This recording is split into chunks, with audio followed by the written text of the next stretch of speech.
Alfonso de Valdés. Nació en Cuenca, España a finales del siglo XV. No se sabe exactamente en qué año, pero Manuel Amores postula que él y su hermano Juan eran gemelos. Fue un escritor, humanista español y secretario para cartas latinas del emperador Carlos V.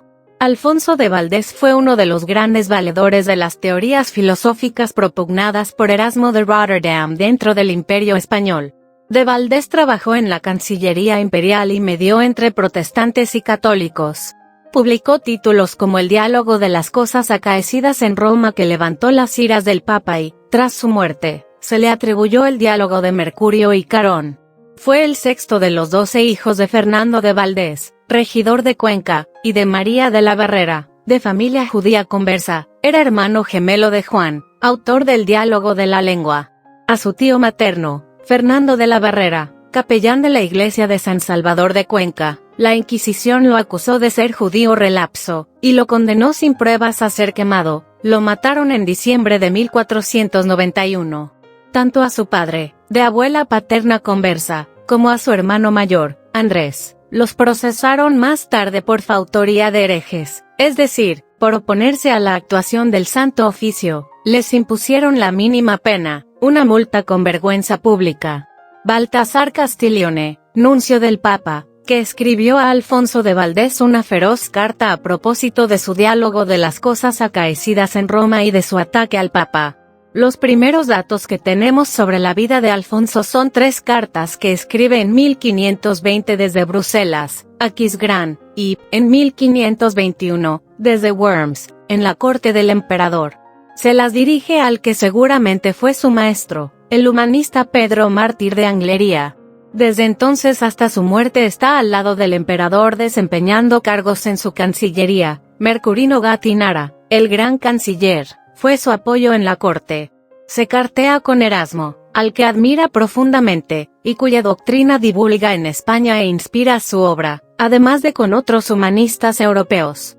Alfonso participó en las conversaciones entre los luteranos y los representantes del Papa en la Dieta de Augsburgo. Había muerto ya Gattinara, sin que su espíritu conciliador consiguiera que las partes enfrentadas evitaran la ruptura que llevó al cisma protestante. Su muerte repentina truncó una destacada carrera política junto al emperador.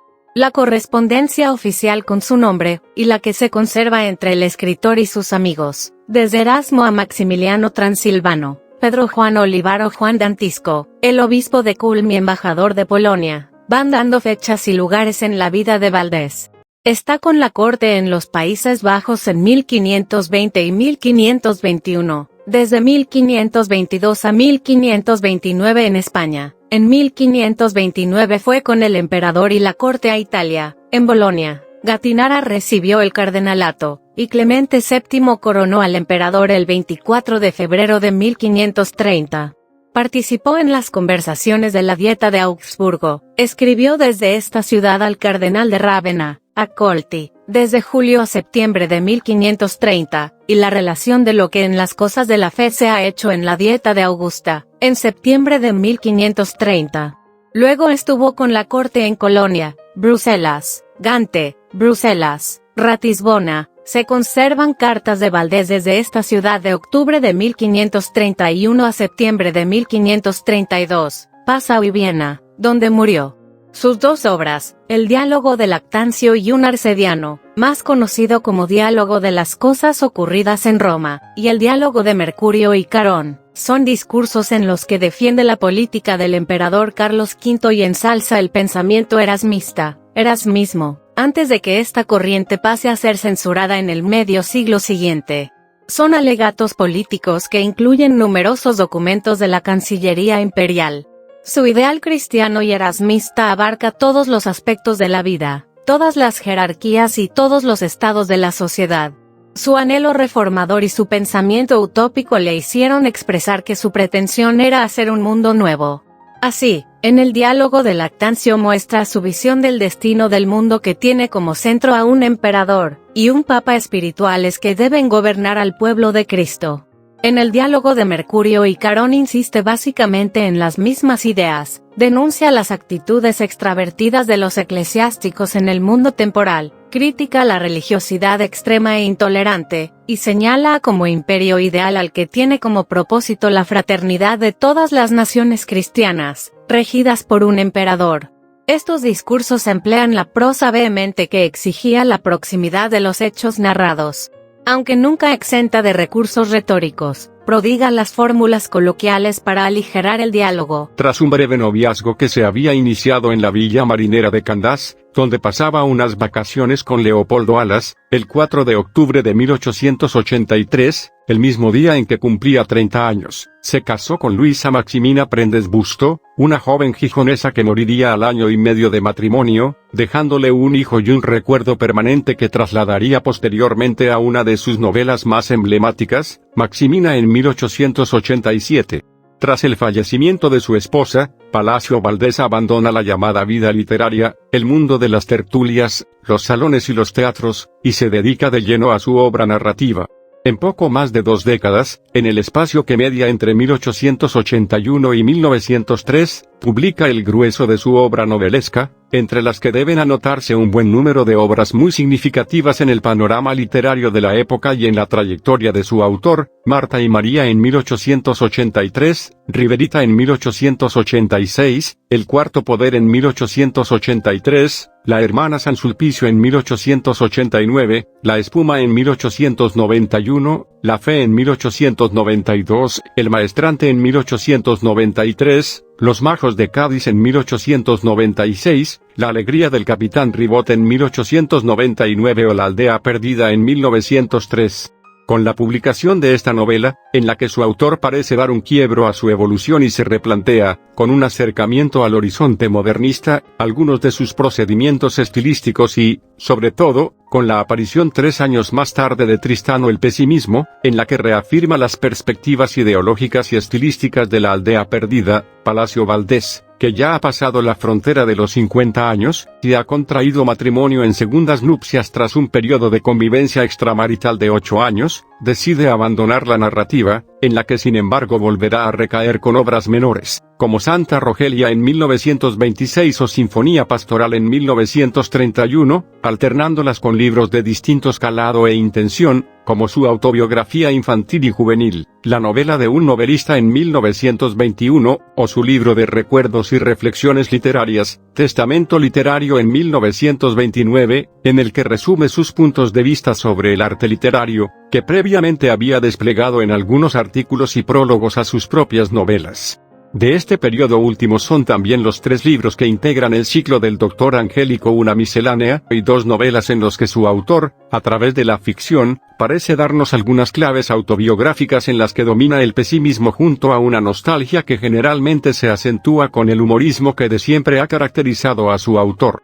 En cualquier caso, este conjunto de libros, especialmente sus novelas, que en algunos casos alcanzaron cifras de ventas muy destacables, y que fueron traducidas a todos los idiomas, encumbraron a su autor en el panorama literario de la época y, sobre todo a partir de comienzos del siglo XX, le valieron homenajes y reconocimientos de todo tipo. Tras ser elegido académico de la lengua en 1906, ocupando el sillón que ese mismo año había quedado vacante con la muerte de José María de Pereda, comenzó su época más popular.